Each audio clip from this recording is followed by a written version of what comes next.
All right. Hi, y'all. I'm Gemma with Proper Pour Co. Today, I'm joined by Michael Ross. He's a fractional CFO focused on hospitality, which is actually very rare. So I had to talk to him. Michael started his career in finance on Wall Street and in London, and he chose willingly to bring that level of expertise into hospitality. He works with restaurant, bars, and boutique hotels on cash flow, pricing, long term strategy. It's really not often you see someone with that background choose this industry. So I'm excited to dig into how that perspective can help operators build more sustainable, profitable businesses. Michael, welcome. Thank you, Gemma. I'm glad to be here and glad to have a conversation with you and a chance to talk about the CFO space in the hospitality world. It's important. It's so important. And like I said in the intro, it's so rare to have someone come from Wall Street over here. So, first, my question is why hospitality? It's funny, I'm often asked that, and I think back throughout my life, and I've had hospitality part of what I've been doing in various stages of my life, even though I was never officially working in the hospitality space professionally. So, for instance, one of my first jobs was working construction, but the house I was building was JW Marriott's house in Wow. Maryland. And then I went to school in New Orleans, Tulane, which obviously is a hospitality based city, phenomenal city. And for a couple years during college, I was working at a catering company, which obviously at the time it helped me pay expenses as a college kid, but I was actually seeing the sort of behind the scenes operations and the aspects of what the owners were going through day in and day out, not appreciating it really. You were right in the intro. I spent part of my career in London. And obviously, when you're in London and you're an American, you travel.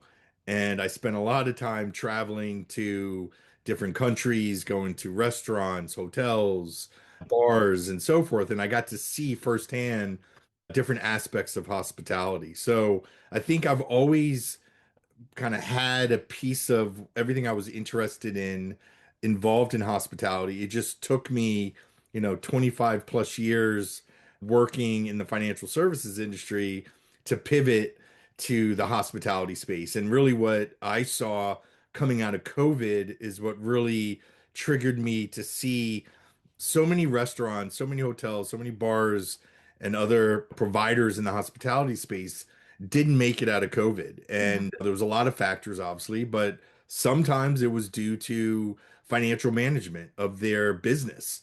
And I saw the need for more of a CFO mindset, similar to what I was doing, supporting very large businesses and product areas at investment banks or fintech companies as a CFO or a controller, having that same mindset, helping these owner operators in an industry I loved. It's really a labor of love in some senses, but I think COVID was a big turning point for me too, with regard to serving hospitality, because kind of dawned on me during that time that it wasn't really non-essential. Right. Hospitality and places to gather and places to celebrate or commiserate or whatever are pretty integral to the human experience. So I'm just always so happy to find other professionals giving good service to hospitality because it's important. It is. Listen, we all use it as consumers in various ways, and Yeah. in some ways we recognize it when you go to the restaurant or stay at the hotel, but there's a lot of ways you might not recognize that you're using it, that it's still an integral part of what you do in your day to day. And seeing them disappear and not make it is makes you really think, okay, well, what could I do to help and take all the expertise that I've gained to help them. And yeah, it is great seeing hopefully what you and I do as a turnaround for these businesses.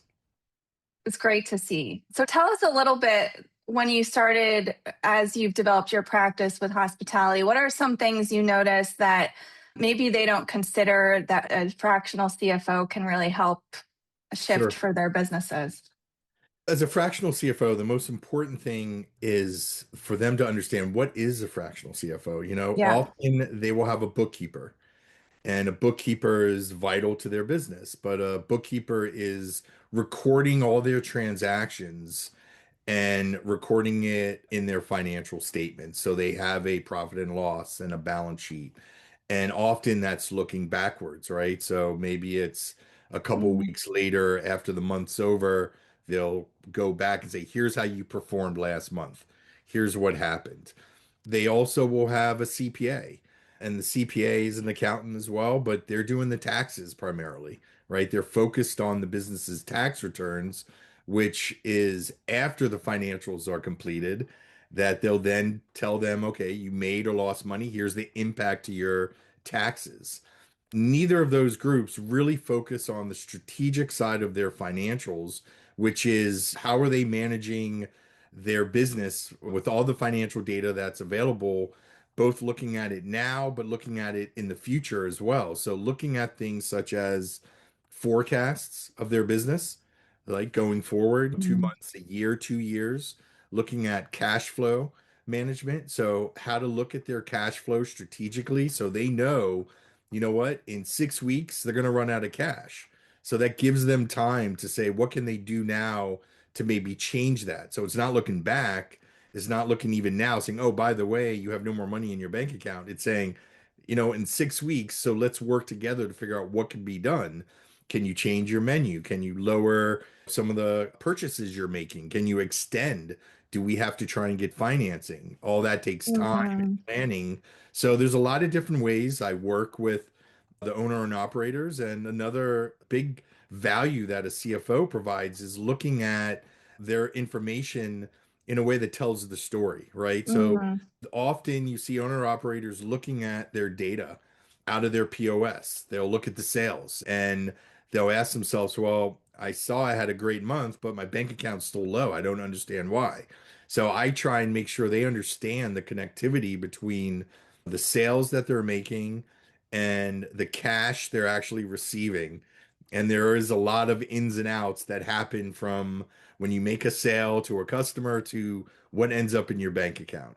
Tips, processing fees, both third party and other costs that have to be factored in that might not be in that sort of sales number. HR, I'm sure, is a huge factor to that too, because you're balancing a lot of expenses that might be a little difficult to understand when you're just looking at a balance sheet or a P&L. How do you help clients think about HR and those kind of expenses? Yeah, well, that's a great point because the most expensive line items, expenses typically for a hotel, for a restaurant, bar, is going to be the labor costs, and then they're purchasing whatever inventory they need. So those two items typically make anywhere from 50% if they're managing it well to 60%, Mhm. 55%, 60% on average. So that's a big chunk of all their profit that goes right away to two expense items. Yep. And having tight controls around that and understanding, often, let's say for labor, they'll know the schedule that the team works. And are they looking at that with trend analysis and matching it to the sales or the room bookings and trying to understand the seasonality of their business, not just like summer, winter, or lunch hour versus dinner, but the hours of the day is quite extensive that they're open and really looking at when do they need the hours spent of their team to maximize the profitability. So looking at trends to see what has the past told us that will help us determine how to handle it in the future. Working with them to talk through what's happening. So for instance, in New York in 2026, there's a lot of things happening that you have to start planning for now. Mhm. So you have obviously the World Cup happening in New York, which doesn't happen every year. So looking at last year's metrics, so they're like, oh, last year was kind of like this. Let me size up my team for last year because I know what my summers are like. Well, this year could be a different summer. So we have to be Yeah. thinking through that. You have America 250. So it's a lot different 4th of July celebration than the typical 4th of July. So are they positioned for that? So just having someone like myself who can bounce ideas off them and think Yeah. through that is the value add that I provide to them. You're keeping them out of crisis mode by helping prepare for the unexpected in a sense. As best as possible. Unexpected is going to be unexpected, but helping them, you're right, build that cushion Yeah. where and if possible, or understanding that the unexpected does happen. So instead of having it result in you having to close, maybe we can weather the storm together and Yeah. figure out how we can weather that storm just by looking at the amazing data that exists today. The technology improvements in hospitality is amazing. And Mm. there's a lot of systems out there that provides a lot of great information. And one of the areas I think we see the owner operators, the general managers, maybe they look at certain data points. But, as a Mhm. fractional CFO, one of my goals is to really dig into those numbers and trying to extract out more of the story that exists in the history that has happened and help trying to frame that for the future. So looking at coming up with forecasts based on not only history, but what their view of what's going on or what's happening now or what is going to happen. Looking at how we can forecast their sales, for instance, for a restaurant, how that impacts what they're going to purchase and what's happening to those prices. So there's examples where meat prices Mhm. are going up quite a bit. So how can they manage that? Can they look at different vendors to maybe save 15, 20, 30 cents to a pound? And if they're ordering 10,000 pounds a month, that adds up and that's real money to their bottom line. So just having them see the data that makes them think strategically how to operate. They just don't have the time often to do that. Yeah. And that's where someone like a fractional CFO could come in, take that off their plate so they can focus on what they do best, either managing the restaurant, managing the hotel, dealing with the hospitality side, and work and partner with someone like myself to handle the financial outputs that exist for their operations and then talk through with them what is it telling and what are some ways that they can act to help them. I love that because I've noticed, and one of my favorite things about hospitality is they gather so much input because Yeah. of all of the balls in the air constantly that they are very intuitive and insightful, and they can make really good decisions when they have good information. But what you're talking about is kind of like crunching numbers to a point they just don't have the bandwidth to do, and Yeah. that you're able to get them really good information and also the experience of working with other similar businesses. You Yeah. might see gains that are the difference between staying open and closing in Yeah. a crisis. I treat every one of my clients just like they're $1 billion business Yeah. or $100 million business, even if they have $500,000 in sales, 100,000 or 2 million in sales. Yeah. They need the same framework. And coming from large investment banks or fintech type companies that were $1 billion businesses, I'm applying that same mentality to supporting them as I would those businesses. While maybe those businesses have more zeros after it on their revenues or sales or their balance sheets bigger, but having the foresight to look at their numbers in a way that helps them make strategic decisions, looking forward looking to help them build out a budget, some Mm, tools and metrics to be measured against are all important ways that a CFO can help an owner operator in the space. The other thing I would add is these hospitality clients, they don't need a full-time CFO. yeah. Obviously, there are some that are very large. They might have a huge enterprise and a very strong infrastructure team where they might have a whole HR team. They might have a whole finance team, a technology team where the fractional service comes in is really providing them that part-time CFO that they need. So they don't have to one hire a full-time employee as a CFO who only needs to spend X amount of hours, but not a full-time job to support them at the level they need. Even for the larger companies, there can sometimes be a value. I got hired by a large company with an in-house compliance person, and she was excellent, but she wanted a little outside insight into what they were trying to do. And it was really a unique project for me because she was so savvy. She didn't want me to handle it with ABC, but she wanted to Right. know how I would do this project, which was really cool. Yeah, which is a great opportunity for even myself. I've done that where I've partnered with a CFO just to be their support to help them do Yeah. what they need to do. So it's more being part of their team on a part-time fractional basis. So there's a lot of ways we can add value to these clients. And you can use the lingo with those people. I love that.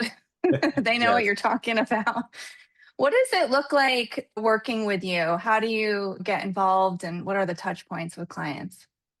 I hope I can say it's pleasurable. They enjoy it. I feel what's important is communication.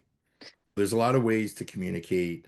Everyone is different, and I cater to really try and work well with different types of personalities. So some might be a little more hands-on than others. Some like communication via email, some like it via text.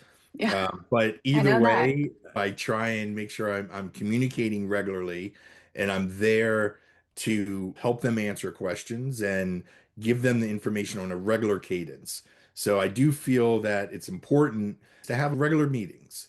Mm, And these regular meetings are almost like check-ins, right? So even if I don't have a full agenda for a check-in a specific week, I would still want to meet to hear what's going on. mm, And then all of a sudden, what was a half an hour meeting, an hour and a half meeting, just talking about direction of the business or ways that maybe things can be done to help out, right? So you never know how you can add value sometimes unless you have those conversations. So yeah.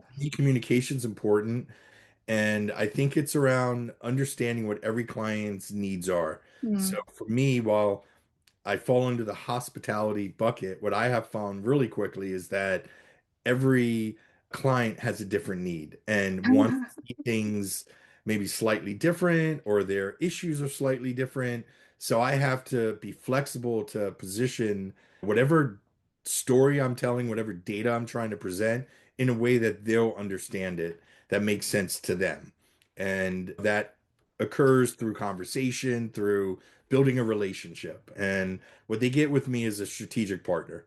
I am there to sometimes challenge them. I wouldn't mm, be doing my job if I was just agreeing with them every time and saying yes, yeah, yes, yes. I'm yeah. the one who's supposed to say, no, you really shouldn't do that. So make sure you're going in it with your eyes wide open. And I'm comfortable doing that. You mean gas stations and fine dining aren't the same type of people? It's crazy, Michael. Last little deep dive question. How important are financial systems early on and what is good enough and when do we update? Financial systems, and remember, we're talking to a CFO here. So I'll say they're very important. I mean, listen, if you're trying to become profitable, if you're not profitable, or if you're trying to scale and expand, you need to have strong financials. So from the get-go, it's important to do is a deep dive into their current financial state. So looking at their books Mm, to make sure that are their chart of accounts in a way that makes sense to them. Maybe it's just presentation needs to be updated so that it can make more sense? Or are things being booked right? And is that maybe constituting why some of the numbers look off when it's not really off? So I think doing that cleansing in the beginning mm, is a real important step and often it's not up to the owner operators who don't recognize that sometimes yeah. and that's what triggers them trying to have all these questions on why things don't make sense.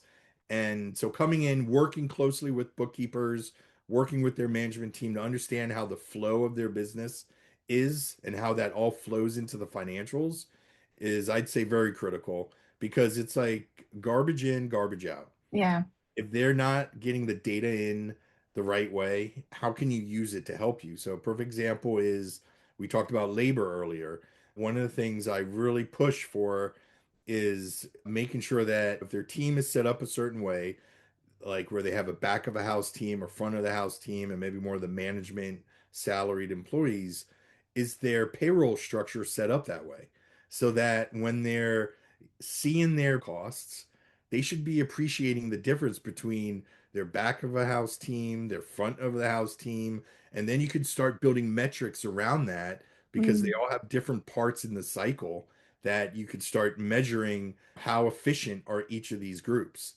But if you don't do that, you can't do the metrics, then you can't measure it, and you can't tell if one area is maybe not as efficient as it should be. And maybe that's a pain point. Yeah, I think there's a lot that can be done, and it's important about just getting it set up correctly in the beginning. just a big blob they don't want to deal with. It's a I can. scary blob, yes. It's just scary. And One that's why other thought. CFOs, bookkeepers, CPAs all like to talk to each other because we all want Yeah. to stay in it together. The other thought I had while you were talking is a lot of these businesses, while not as valuable as a tech company or a window washing company, they are looking to sell the business at some point. Like when they get out, they want it to be because it's doing well and somebody else wants what they've built. And I can just imagine having really good systems and a lot of clarity about their books makes it a lot easier to sell a business versus give someone a big scary blob. It is. And even sell your business or trying to get lending. I mean, the Yeah. first things that the banks or investors will want to see are your financials. So if you have financials that are on a notepad or Excel spreadsheet with errors and it doesn't make sense, that shoots the credibility of the operations that you're going to find it a lot tougher to get lending, get investors, or get buyers to buy it, right? So that is, yeah, that's a very important part of where having someone come in to work with them to get it in position to potentially exit adds a lot of value when they're trying to get to that exit price and the valuation of their business. And it even goes back to trying to find a little savings, Yeah. get multiplied 10 times for the valuation of the company, and that's real dollars to them when they sell. So Yeah. investing in doing it right at this stage is an important part. I want everyone to work with you. So, what's one piece of advice that would meaningfully improve an operator's chance of success? I think they love and they're all passionate about what they do. So I think it's being passionate about the hospitality side to be passionate about the financial side of their business and appreciate the importance of not only serving the customers and giving them a best in class service, but having a best in class financial infrastructure for Hmm. their business. I think it helps to work with someone who has that already. It's like taking history class with a really good professor. Suddenly you're like, this is really interesting. I love Right. it. Yeah. Maybe I will become a history major. I don't know, you know? Yeah. Opens up a lot of possibilities. They can It be a does. lot more creative than people might think, too.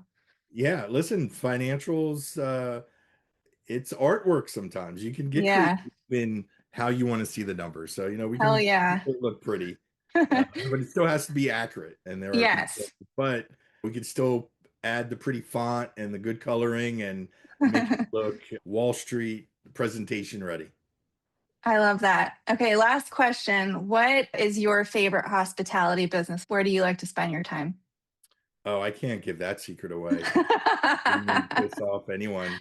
I would say One of your faves. one of my faves is any establishment that treats the customer with the best experience. And the Mm, experience to me is not just the food or just the drink or just the hotel room, but the whole front to back experience. So great service, great product, great ambiance.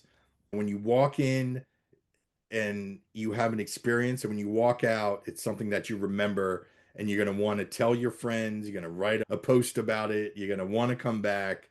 Those are the places that to me are the most memorable. and those are usually downstream of operators who are thinking very holistically about their business, which Yeah, would include the books. definitely all of my clients fall into that space. Yeah, great. Well, thank you, Michael, so much. It's been great to talk. I feel like I could go on 10 different paths with you, and I'm very excited that you exist and are a resource for hospitality. Now, thank you, Gemma, and thanks for having me. And I appreciate you taking the time. I'll see you in New York in May. Cheers.